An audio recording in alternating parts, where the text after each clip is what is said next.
Hello friends, कैसे हैं आप सब। आशा करते हैं आपकी तैयारी बहुत अच्छी चल रही होगी।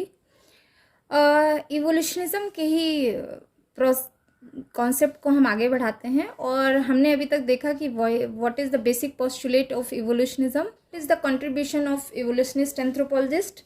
तो उसमें हम बात कर रहे थे there are 3 main anthropologist who contribute most और जिन्हें हमें मेंशन करना बहुत ज़रूरी है और इम्पॉर्टेंट है।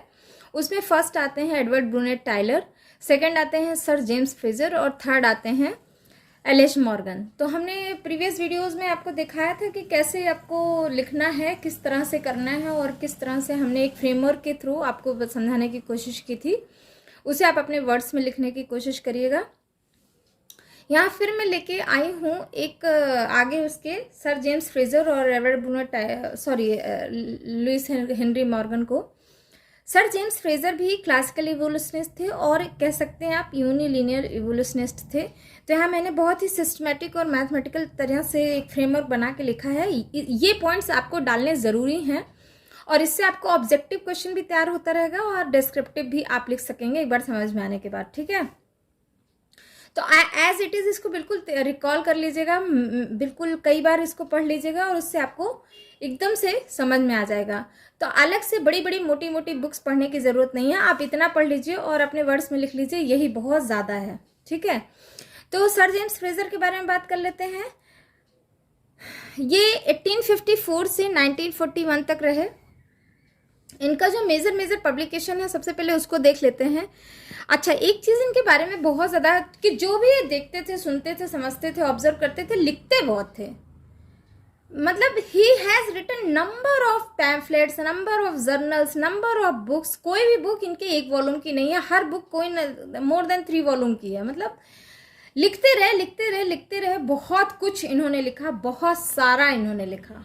ठीक है, सर जेम्स फ्रेजर बहुत ही इंटेलेक्चुअल थे, बहुत लर्नेड पर्सन थे। तो लेकिन यहाँ पे हमें सारी चीज़ें लिखने की ज़रूरत नहीं है कि क्या क्या उन्होंने लिख डाला है। जो हमारे इम्पोर्टेंट, हमारे मतलब की चीज़ें हम वही लेते हैं। तो जो सबसे इम्पॉर्टेंट चीज़ है जिसके लिए सर जेम्स फ्रेजर जाने जाते हैं, वो उनकी सबसे इम्पॉर्टेंट पब्लिकेशन थी जिसको कहते हैं गोल्डन बॉग। गोल्डन बॉग आई थी 1890 में और ये लगभग मोर देन 12 वॉल्यूम की बुक थी। अब आप सोचिए, गोल्डन बॉग लिखी गई लगभग 12 वॉल्यूम में। दूसरी इनकी सबसे इम्पोर्टेंट बुक थी वो है टोटेमिज्म एंड एक्सोगैमी, बहुत इंपॉर्टेंट वर्क था। ये भी लगभग 4 वॉल्यूम में थी, ये आई थी 1910 में, 1910 में। थर्ड है फोकलोर इन ओल्ड टेस्टामेंट, ये भी 3 वॉल्यूम में आई थी। तो आप देख रहे हैं कितने कितने वॉल्यूम की किताबें। The belief in immortality and worship of dead, ये भी 3 वॉल्यूम में आई थी 1913। तो ये चारों तो बहुत ही इंपॉर्टेंट है। कई बार बुक का नाम देके ऑथर का भी नाम पूछ लेता है या पब्लिकेशन देके ऑथर का नाम पूछ लेता है या ईयर पूछ लेता है, इसलिए मैंने यहाँ पे ईयर मेंशन कर रखा है। आप चाहें तो वीडियो के दौरान स्क्रीनशॉट लेके इसको अपने पास रख सकते हैं या अपने हैंड राइटिंग में भी लिखने की कोशिश करिए। ठीक है, तो ये तो इनका फर्स्ट कंट्रीब्यूशन हो गया कि ये इंपॉर्टेंट चीज़ थी इनके बारे में। ठीक है, golden bough, totemism and exogamy, folklore in Old Testament, the belief in immortality and worship of dead. ठीक है, नेक्स्ट कॉन्ट्रीब्यूशन था, he wrote a big pamphlet called questions on the manners, custom, religions, superstition etc of uncivilised और semi civilised people, which was later on revised as notes and queries of anthropological studies. आपने बहुत सुना होगा notes and queries of anthropological studies, लगभग हर library में आपको ये मिल जाएगा। एक्चुअली ये जानते हैं क्या है, ये इन्हीं का पैम्फलेट है। ये बहुत सारे जर्नल्स लिखते रहते थे, आर्टिकल्स लिखते रहते थे, पैम्फलेट लिखते रहते थे, तो उसको एक कंसाइज फॉर्म में लिख कर दिया गया, रिवाइज करके, और उसका नाम दे दिया गया notes and queries of anthropological studies. ठीक है, पहले ये था questions on the manners, customs, religion, superstitions etc of uncivilised and semi civilised people. ठीक है, ये भी आर्म चेयर एंथ्रोपोलॉजिस्ट थे। अब आर्म चेयर एंथ्रोपोलॉजिस्ट जो फर्स्ट टाइम वर्ड सुन रहे हैं उनके बारे में बता दूं कि जब इस टाइम 19th सेंचुरी में क्या था कि बहुत सारे कॉलोनियल कंट्रीज थे, जो कॉलोनियल थे, बहुत सारे ऐसे कंट्रीज थे डेवलपिंग जो ब्रिटिश गवर्नमेंट द्वारा ऑक्युपाइड थे, कॉलोनी बना लिए गए थे। ठीक है, तो एंथ्रोपोलॉजिस्ट जो थे ना वो जाते नहीं थे फील्ड में, वो जहाँ पे हैं वहीं पे बैठे रहते थे, अपने लाइब्रेरी में, अपने गिरजाघर में, जहाँ भी है वहाँ पे बैठे रहते थे और वो क्वेश्चनर लिखते थे। उस क्वेश्चनर को भेजते थे जगह जगह जगह जगह मिशनरीज में, अगर इंडिया, अफ्रीका, जहाँ जहाँ उनके कॉलोनीज बने होते थे वहाँ पे उसको भेजते थे और वहाँ के लोग उसको भर के वापस से इसे एंथ्रोपोलॉजिस्ट के पास भेज देते थे। फिर वो स्टडी करने के बाद जो भी इंटरप्रिटेशन निकल के आता था वो ये लोग लिखते थे। तो ऐसे लोगों को कहते हैं जो अपनी जगह पे बैठे बैठे रहते हैं और जगह जगह से डेटा कलेक्ट करते हैं through questionnaire, through post, through mails, ठीक है, थ्रू अब तो बहुत सारे और एडवांस चीज़ें आ गई हैं, ऑनलाइन इंटरव्यू करा लेते हैं, ऑनलाइन चीज़ें करा लेते हैं, फ़ोन पे टॉकिंग कर लेते हैं, इंटरव्यू कंडक्ट करा लेते हैं। तो इस तरह से they are called arm chair anthropologist, मतलब कि वो नेटिव पीपल से मिलते नहीं थे, ठीक है, वो वहाँ के लोकल लोगों से जो भी एक्सपीरियंस उनके पास वापस आता था उसी को लिख के, उसी को इंटरप्रेट करके बताते थे। तो this is called arm chair anthropologist, ठीक है। तो सर जेम्स फ्रेजर भी आर्म चेयर एंथ्रोपोलॉजिस्ट थे, कि मतलब वो गए नहीं थे कहीं, बिना गए उन्होंने कितना कुछ लिखा, ठीक है। He has said society pass through 3 stages in terms, उन्होंने रिलीजन को बताया कि कोई भी सोसाइटी रिलीजन के टर्म में 3 स्टेजेस से पास होती है, magic, religion and science, magic, religion and science, ठीक है, ये पॉइंट लिखना जरूरी है। नेक्स्ट पॉइंट है, he gave a theory of soul for the origin of totem. मैंने आपको टोटेम वाले वीडियो में आपको बताया है काफ़ी डिटेल में टोटेम के बारे में, तो लेकिन इन्होंने एक थियरी दी जिससे थियरी ऑफ सोल, ठीक है, और कि टोटेम का ओरिजिन कैसे हुआ। ही ओपिनियन के हिसाब से savages believed soul of human beings after death resided in plant, tree, animal, birds। समझ आई बात? इनके हिसाब से जब सोल जो है ह्यूमन बीइंग डेड हो जाता था तो सोल निकल कर कहाँ चला जाता था, किसी प्लांट में, ट्री में, एनिमल में, बर्ड में, ठीक है। The plant, tree, animal which was possessed by the soul of dead person, the savages began to pay respect towards them।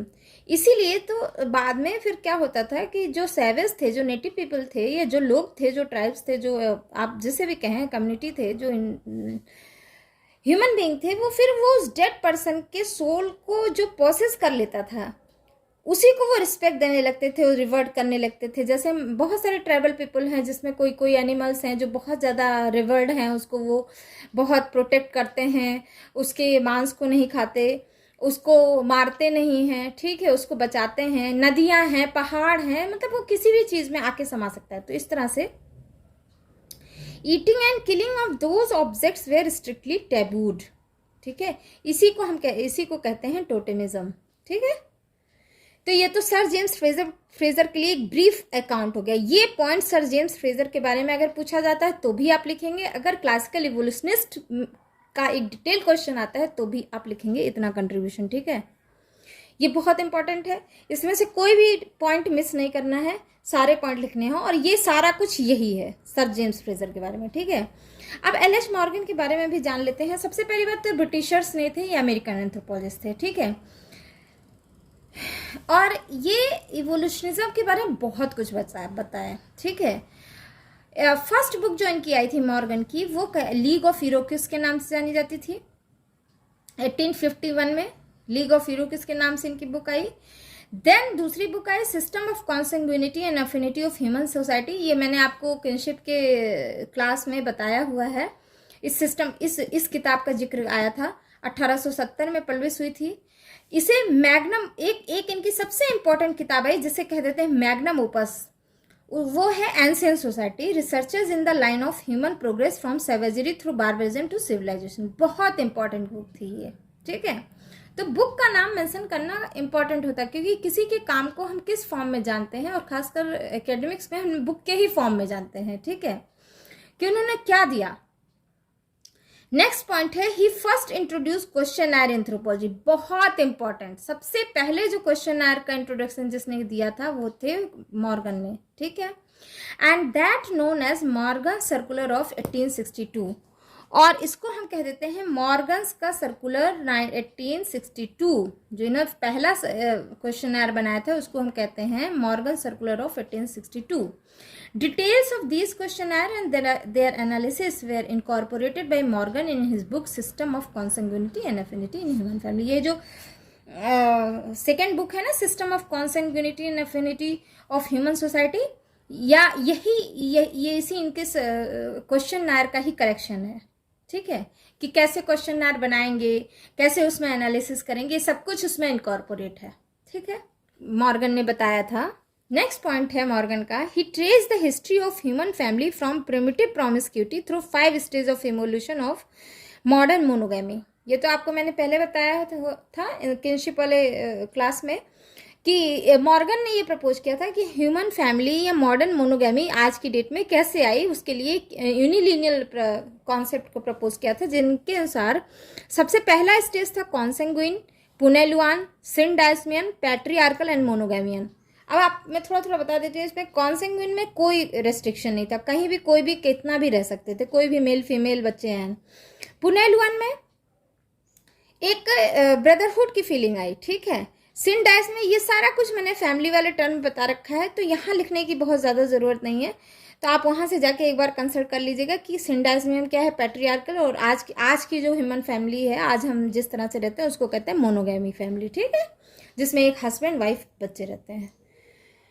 Next point है एल.एच. मॉर्गन का, socio political sequence for him was from promiscuous hordes to matrilineal kin grouping. अच्छा, इन्होंने social organisation का भी कैसे development हुआ, या कह सकते हैं आप पॉलिटिकल सिस्टम का भी कैसे डेवलपमेंट हुआ, इसके बारे में भी इन्होंने बताया। इनके हिसाब से सबसे पहले क्या बना था, प्रोमिस्कस होड, मतलब एक ऐसा ग्रुप बना था, एक ग्रुप बन गया जिसमें एक दूसरे से लोग कमिट कर लेते, प्रोमिस्कस होड था। ठीक है, फिर आए मैट्रिलिनियल किन ग्रुपिंग, फिर क्या हुआ कि जो मैटरनल ट्रेडिशन चला कि भाई फीमेल के थ्रू एक किन ग्रुप्स बन गया। ठीक है, कि फीमेल के ही बच्चे, फिर डॉटर के थ्रू चलता रहा। ठीक है, एक ग्रुप बन गया, फिर यही ग्रुप बन के आगे चल के ट्राइब्स बन गए, और ट्राइब्स आगे चल के 2 से ज़्यादा ट्राइब्स बना देते हैं, कॉन्फेडरेसीज। ठीक है, ये सारा कुछ लॉ एंड ऑर्डर मेंटेन करता है किसी भी कम्युनिटी में। ठीक है, अब एक जो इम्पोर्टेंट इन्होंने बताया था कि इन्होंने एक एथनिक पीरियड दिया, ये बहुत इंपॉर्टेंट है। देखिए कैसे इन्होंने कैटेगराइज करी और बताने की कोशिश करी इवोल्यूशनिज्म को। ठीक है, तो आप यहाँ थोड़ा सा लिख लीजिएगा कि कैसे ह्यूमन सोसाइटी डेवलप हुई अकॉर्डिंग टू मॉर्गन। मॉर्गन ने बहुत अच्छे से एथनिक पीरियड को डिवाइड किया है और बहुत अच्छे से उसके कैरेक्टरिस्टिक भी बताए हैं। जैसे कि इनके हिसाब से लोअर सैवेजरी, मतलब सैवेजरी को भी इन्होंने लोअर, मिडिल, अपर कर दिया है। तो इनके हिसाब से पहले लोअर सैवेजरी था, तो पीपल कहाँ किस पे सब सर्वाइव करते थे, फ्रूट्स और नट्स खा के रह जाते थे। फिर मिडिल सैवेजरी आया तो फिशिंग सीख लिया और फायर भी सीख लिया। अपर सैवेजरी आया, बो एंड एरो का डेवलपमेंट तब तक हो गया था। लोअर बार्बरिज्म में आर्ट एंड पॉटरी का डेवलपमेंट हो गया। मिडिल बार्बरिज्म में डोमेस्टिकेशन, एनिमल डोमेस्टिकेशन शुरू हो गया, मेज का कल्टीवेशन शुरू हो गया, प्लांट्स को भी वो इरिगेट, सिंचाई करने लगे, स्टोन ब्रिक बिल्डिंग भी बनने लगे मिडिल बार्बरिज्म में। ठीक है, अपर बार्बरिज्म में invention of process of smelting iron और यूज ऑफ आयरन टूल्स। ठीक है, ये सारा कुछ हो गया। सिविलाइजेशन जब आया तो इसमें सबसे पहले क्या, फोनेटिक अल्फाबेट और राइटिंग शुरू हो गई, स्क्रिप्ट डेवलप हो गया, जैसे Indus valley civilisation, Mesopotamia civilisation, ये सारा कुछ है। ठीक है, ये बहुत इंपॉर्टेंट मॉर्गन ने बनाया था कि किस तरह से समझाने की कोशिश। तो एक तरह से देखा जाए मॉर्गन ने बहुत बढ़िया इवोल्यूशनिज्म को समझाया। ठीक है, नेक्स्ट पॉइंट है मॉर्गन के लिए, आप लिख सकते हैं, he divided kinship terminology into descriptive and classificatory system. ये आपको मैंने किनशिप में बताया हुआ है। He is often called father of kins, इसीलिए इन्हें इतना डिटेल में इन्होंने किनशिप सिस्टम को स्टडी किया था, इसलिए कई बार इन्हें कह देते हैं फादर ऑफ किनशिप स्टडीज। ठीक है, अच्छा, he believed in psychic unity of mankind, ये तो आप जानते हैं। He influenced Karl Marx and Engel टुवे। अच्छा, उस समय कम्युनलिज्म बहुत चल रहा था, कम्युनिज्म, तो कार्ल मार्क्स और एंजल जो लेनिन के टाइम में, तो बहुत ज़्यादा ये उससे प्रभावित थे। ठीक है, तो these are the contribution of Lewis Henry Morgan. Criticism answer could not be complete, तो यहाँ मैं पॉइंट ही मैंने लिखा है, जो मैं थोड़ा सा डिटेल बता दूंगी, आप किसी भी बुक से कंसल्ट कर लेंगे तो उसमें बहुत डिटेल में है।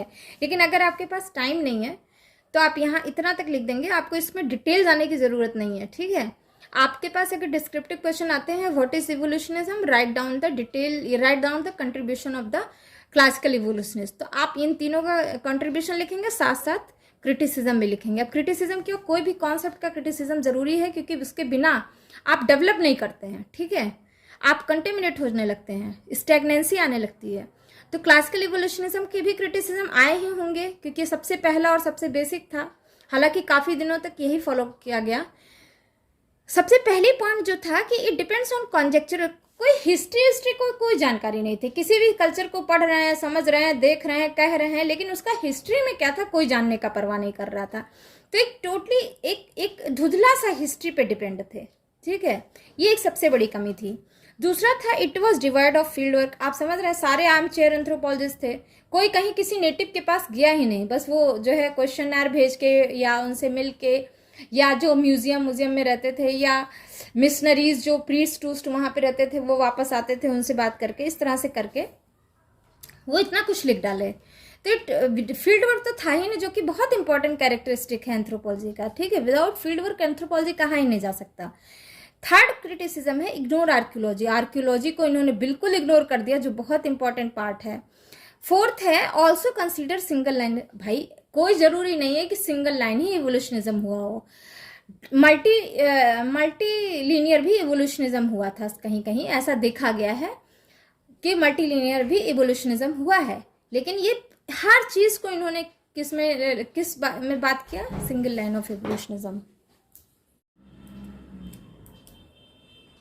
नेक्स्ट पॉइंट है इट इग्नोर डिफ्यूजनिज्म, तो इनके हिसाब से कल्चर हमेशा जो है इवोल्यूशनिज्म के फॉर्म में ग्रोथ हुई है, डिफ्यूजन को इन्होंने बिल्कुल ही इग्नोर किया है, जबकि ऐसा नहीं था, डिफ्यूजन भी साथ साथ था, कहीं कहीं ऐसा था कि डिफ्यूजन के थ्रू कल्चर ट्रांसमिट हुआ है, ठीक है, या कल्चर ग्रो हुआ है।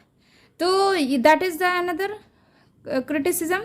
अच्छा, नेक्स्ट है बेस्ड ऑन डिडक्टिव मेथड, ये डिडक्टिव मेथड यूज करते थे, ठीक है, डिडक्टिव मेथड कि बहुत सारे अपने आप जो है अजम्पशंस कर लेते थे और उसके बेसिस पे फिर रिसर्च करते थे और रिसर्च करने के बाद उसका कंक्लूजन दे देते थे, ठीक है, मतलब ये already had some assumptions. Inductive और डिडक्टिव मेथड मैं बताऊंगी आपको रिसर्च मेथोडोलॉजी में, यहाँ इतना समझ लीजिए कि दे यूज डिडक्टिव मेथड, ठीक है, दो मेथड होते हैं, इंडक्टिव मेथड में कोई थ्योरी बनाई जाती है, डिडक्टिव मेथड में कोई थ्योरी टेस्ट की जाती है, तो they have already presume theory, ठीक है, और उस पर वो टेस्ट करते थे। नेक्स्ट पॉइंट है एथनोसेंट्रिज्म। अच्छा, उस समय भाई एथनोसेंट्रिज्म तो चरम पे था, दिस कंसीडर कि we are superior and they are inferior, तो ब्रिटिशर्स थे, तो ब्रिटिशर्स ऑलरेडी कंसीडर कि भाई हम सुपीरियर हैं, ठीक है, एथनोसेंट्रिज्म था। Gave over emphasise on psychic unity of mankind, psychic unity of mankind को कुछ ज़्यादा ही तवज्जो देते थे। नेक्स्ट है over emphasise on psychic unity of mankind, ये तो मैंने आपको बता ही दिया, तो सेम पॉइंट लिख दिया गया है, एक काट देते हैं। नेक्स्ट है heavily rested upon comparative method पे इतने ज़्यादा डिपेंडेंट थे कि कोई और मेथड उन्होंने ट्राई नहीं किया, तो ये भी एक इनका क्रिटिसिज्म हुआ। नेक्स्ट है based upon second hand data, ये आप जानते हैं चूंकि आर्म चेयर एंथ्रोपोलॉजिस्ट थे तो सेकंड हैंड डेटा पे ही निर्भर थे, ठीक है, they don't have primary hand data, तो ये तो इनका क्रिटिसिज्म हो गया। तो that is all about the classical evolutionism या यूनिलीनियर इवोल्यूशनिज्म, ठीक है। तो that is a brief discussion about the evolutionism. Thanks for listening. Bye bye.